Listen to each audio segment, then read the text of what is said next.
हमारे साथ यहाँ पर यूपी AIM PLB यूपी में जो all India Muslim personal law board है उसके अध्यक्ष बैठे हैं नूर अहमद अजहरी, और वो ये कह रहे हैं कि CAA के जरिए भारत के मुसलमानों को दबाया जा रहा है, प्रताड़ित किया जा रहा है। सर, अगर ये अंडरस्टैंडिंग है उनकी CAA को लेकर और उनके समुदाय के भीतर अगर ये अंडरस्टैंडिंग है CAA को लेकर, तो सर सरकार तो कम्युनिकेट ही नहीं कर पाई। आप CAA किसके लिए लेकर आए हैं, क्यों लेकर आए हैं, इसका मतलब?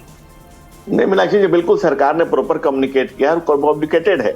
दिक्कत उनके साथ क्या है कि वो मुल्क के ऊपर मुसलमान वाली जो पहले की सरकारों ने हिसाब किताब रखा था कि तू मान या ना मान, तू है मेरा मुसलमान, ये चैंपियनशिप जो चलती थी मुसलमानों के लिए, वो चैंपियनशिप प्रतियोगिता बंद कर दी गई है। मुल्क का मुसलमान मुल्क के माटी से जुड़कर अपने मुस्तकबिल को मोदी के नेतृत्व में अपने मकाम तक ले जाए, इसके लिए स्वागत करते हैं। हम कहते हैं रमेश का जितना हक उतना ही रहमान का भी हक, लेकिन किसी रोहिंग्या का नहीं हक। जितना हक बबलू का उतना ही बब्बन का, लेकिन किसी बांग्लादेशी का नहीं हक।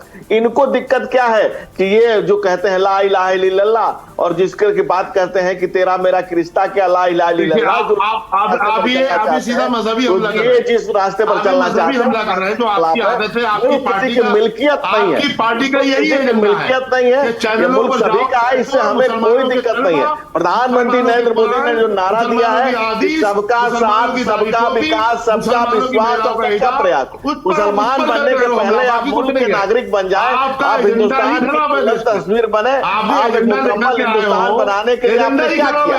आपने क्या किया? मुकम्मल हिंदुस्तान बने, इसके लिए आपने क्या किया? क्या योगदान है आपका इस मुल्क के माटी में? धनंजय गिरी जी, ओके, क्या योगदान है? नहीं, एक सेकंड धनंजय जी, मेरी रिक्वेस्ट है, okay, one second Dhananjay ji please, मेरी रिक्वेस्ट है, धार्मिक जिसके जो फेथ हैं, जो जिनको जैसे मानता है, जिसके जो आराध्य हैं, उन पर थोड़ा सा हम टिप्पणी से बचें, क्योंकि ये किसी के लिए भी नहीं, इस पर कोई भी आपत्ति जता सकता है, वाजिब बात है, आप तर्क पर बात करिए, लेकिन ठीक है, उनके आराध्य पर बात मत करिए, बस मैं इतना कह रही हूँ। अजहरी की समझ रहे, मैं जो कहना चाह रहा हूँ, मैंने इसमें कोई धार्मिक विवाद नहीं की। ये जो बात कहते हैं, ये फिर भी आपसे बेहतर आप दावे से कह रहा हूँ, कर सकते हैं, मैं ये कह रही हूँ, मैं बिल्कुल दावे से कह रहा हूँ। अजहरी जी इस बात को बखूबी समझ रहे हैं कि कोई धार्मिक टिप्पणी नहीं थी, ये बिल्कुल कोई धार्मिक टिप्पणी नहीं थी। जो मैंने कहा इनसे, कहा, ये जो उलेमा की बात कर रहे हैं, जो मुस्लिम उम्मा की बात कर रहे हैं, मैं मुल्क की बात करने के लिए कह रहा हूं। मैं कह रहा हूं कि मुल्क का मुसलमान मुल्क की बाटी से जुड़ करके अपने मुस्तकबिल को अपने मुकाम तक ले जाए, इससे हमें कोई परहेज नहीं। लेकिन आप मुल्क के ऊपर मुसलमान कहने की बात करेंगे। ठीक है धनंजय जी, एक बार सुन लेते हैं नूर अहमद अजहरी क्या कह रहे हैं, उनके पॉइंट्स एक बार शामिल कर लेते हैं। हाँ बोलिए नूर अहमद जी, बोलिए, कंप्लीट करिए अपना वक्तव्य। हाँ बोलिए। मतलब भारतीय जनता पार्टी का एजेंडा यही है कि जब तक इस्लाम, मुसलमान, दाढ़ी, टोपी और ला इलाहा इल्लल्लाह मोहम्मद रसूलुल्लाह जैसे हमारे कलमात है, उनको निशाना नहीं बनाएंगे, इन लोगों की बात पूरी हो ही नहीं सकती। भाई आप बात आप अलग हटके भी कर सकते हैं ना। सीए कानून जो आप लेकर के आए हो, इस पर बात चल रही थी। मैंने ये बोला है कि मैंने कभी नहीं कहा भारत के मुसलमानों एक बार कंप्लीट कर लेंगे कानून लेके आए हैं। भाई हम मुल्क के बाहर की बात कर ही नहीं रहे, हम इस मुल्क के मुसलमान को बराबरी का दर्जा, बिल्कुल बराबरी का दर्जा। ठीक है, आप कानून लेके आए कि मुल्क के बाहर जो हिंदू हैं दूसरे मुल्कों में उनको धर्म से सब दूसरे धर्म से प्रताड़ित। भाई और ये सब देश की आजादी के लिए मुसलमानों ने, ये महात्मा गांधी का भी सपना, 50,000 से ज्यादा पासनद आलिम हाफिज कारी दिए हैं, कुर्बानियां दी है हमने। ऐसे नहीं भारत में रह रहे हम। ठीक है, प्रोफेसर धर्मेंद्र यादव, प्रोफेसर धर्मेंद्र यादव की कुर्बानियों को नजरअंदाज करके मैं थोड़ा सा इस बातचीत को अगले पॉइंट पर ले जाना चाहती हूँ। ठीक है, मैं इस बातचीत को थोड़ा अगले पॉइंट पर लेकर जाना चाहती हूँ। नूर अहमद जी ने एक बड़ी इंपॉर्टेंट बात की, उन्होंने कहा कि देश में जो मुख्य मुद्दे हैं उनसे ध्यान भटकाने के लिए हमेशा ये परिस्थितियों को हिंदू मुसलमान के दायरे में बांट दिया जाता है। इसका आरोप आप बीजेपी पर लगाते हैं, लेकिन सर उतनी ही राजनीति तो विपक्ष भी इन मुद्दों पर कर ही रहा है ना। अगर 80 और 20 वाली सिचुएशन उत्तर प्रदेश में योगी आदित्यनाथ अगर कहते हैं 80-20 का आंकड़ा गिनाया जाता है, अगर वो बीजेपी को सूट करता है तो आप लोग क्यों उस पिच पर उनको जाने देते हैं? आप तो अपनी पिच तैयार करिए ना, आप भी उसी ट्रैप में चले जाते हैं फिर। मीनाक्षी जी, 25% लोकतंत्र की जवाबदेही और जिम्मेदारी आप लोगों की भी है। अगर हम आपके चैनल पे बैठ कह रहे हैं कि बेरोजगारी मुद्दा है, पर्चा लीक मुद्दा है, युवाओं के भविष्य का खतरा मुद्दा है, महंगाई मुद्दा है, तो इतनी मजबूती से इसको पहुंचाने की जरूरत है। महत्वपूर्ण बात यह है कि भारतीय जनता पार्टी के जो चुनावी एजेंडा है, मैं आपसे जानना चाह रहा हूं कि जब आसाम में ये घुसपैठिए की बात कर रहे थे, अमित शाह ने बोला था कि 19 लाख घुसपैठिए डिटेक्ट हो गए हैं। जो 3D था ना, उसका 1D पता चल गया था और उसमें 19 लाख डिटेक्ट हुए थे।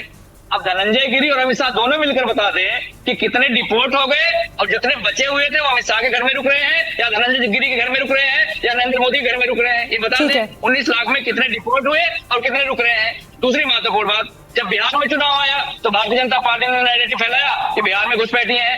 पूरी एक्सरसाइज करने के बाद भारतीय जनता पार्टी के बड़े बड़े विद्वान, बड़े बड़े नेता, सारे लोग मिला के बताए 315 घुसपैठिए डिटेक्ट हुए। अब भारतीय जनता पार्टी को जहां जहां चुनाव आता है वहां घुसपैठिए नजर आते हैं। देश की सीमा की सुरक्षा होती तो इस देश में 300 किलोग्राम RDX पाकिस्तान बॉर्डर से क्रॉस होकर नहीं होता और हमारे 42 जवान शहीद नहीं होते और देश के प्रधानमंत्री 4200 के बीच में जाके फोटो नहीं खिंचवा रहे होते अपने राजनीतिक फायदे के लिए। ये भारतीय जनता पार्टी की जो निचले स्तर की राजनीति है, देश को और देश के युवाओं को, देश के लोगों को गड्ढे में ले जा रही है। इसका जवाब भारतीय जनता पार्टी को आज नहीं कल देना पड़ेगा।